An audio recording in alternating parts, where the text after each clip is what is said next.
Hey, good morning, Crestwood. Happy Wednesday to you. I hope you guys are doing well today, having a great week. God has blessed us in so many ways. Don't forget that your call is to be a blessing to others. I hope you find a way to do that this week. I am honored to bring you this devotional for this Wednesday, May 22nd.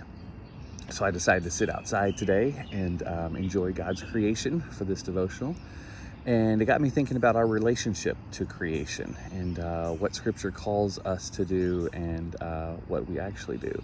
So the smallest I've ever felt was when I visited Denali in Alaska, tallest mountain peak in North America. I was flown, I didn't fly. I was flown to base camp where the hikers or mountain climbers begin their ascent of Denali. And so standing there at base camp, we were about 12, 13,000 feet up, and we're dwarfed by these mountains around us. Denali itself is just over 20,000 feet, and there were two or three other mountains that were 18, 19,000 feet. And so just standing there and looking around just gives you a sense of how awesome God's creation is, how majestic God is in what God has done for us with our creation. And I just felt so tiny, so small. I don't feel that way a lot in Lexington when it comes to creation. I love the rolling hills, but there's nothing that just sort of makes you stare in awe. But there is when you think of sunsets, when you think of the aurora borealis that we were able to see last week. There are sometimes when we get glimpses of God's creation and just how big it is and how small we are. I read a quote once that talked about how the 20th century, humankind did our best to prove how big we can be.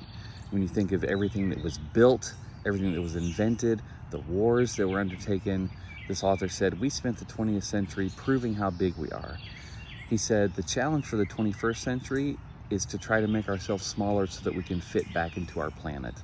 And I thought it was a really telling quote and a convicting quote, because we oftentimes use creation as if it's disposable. We use creation as if it's something ours to be consumed because we live in such a consumer culture. And yet in Genesis 1, when God talks about our relationship with creation, God calls us to be stewards of creation.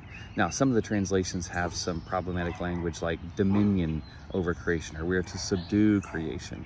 But the true call is to be stewards of creation. And a steward is someone who watches over another person's property for them and provides care for it, provides concern for it, treats it in ways that it won't be harmed. It can be returned to that person whole, just as we're called to steward someone's house or someone's possessions while they're away. We are called to be stewards. That's who God names us at the very beginning of the Bible. Right early on, God says, this is who you are called to be. I've created all of this. This is mine, but I'm giving it to you to watch over, to protect, to make sure that it is sustainable. And at some point we've lost that call. We've lost our call to be stewards and instead have turned into consumers. So that's why I wanted to come to you from outside today, just as a reminder of, if you're not getting outside, if you're able to, spend a little time outside. Do it without music, do it without headphones, do it just to enjoy the sounds of creation, like the barking dogs that are also a part of creation and which have something to say about this devotional, apparently. But get outside. I love listening to the birds, to the bugs, just all the sounds that you can hear, and just recognizing all of this was made by God. All of this is a gift from God to us. We are the pinnacle of God's creation, right? We are made in God's image. And God created us and says, I want you to be stewards over everything else. Use it wisely. Use it in a way that sustains it. Use it in a way that doesn't do harm. And I think of all the ways that we have hurt creation, all the ways that we have jeopardized the future of our own humanity because of the ways that we've used and misused and abused creation. So today, Crestwood, I want to encourage you, pause and give thanks to God for creation, for all it provides for us, for the food and the shelter and the clothing.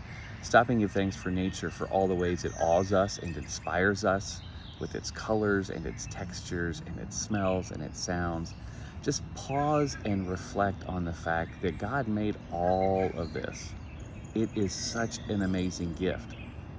And what's even more amazing is that we are called to take care of it. Let's do so wisely. Don't just doesn't mean just putting a bottle in the recycling bin. It means thinking about how we use creation and how we advocate for how others use creation.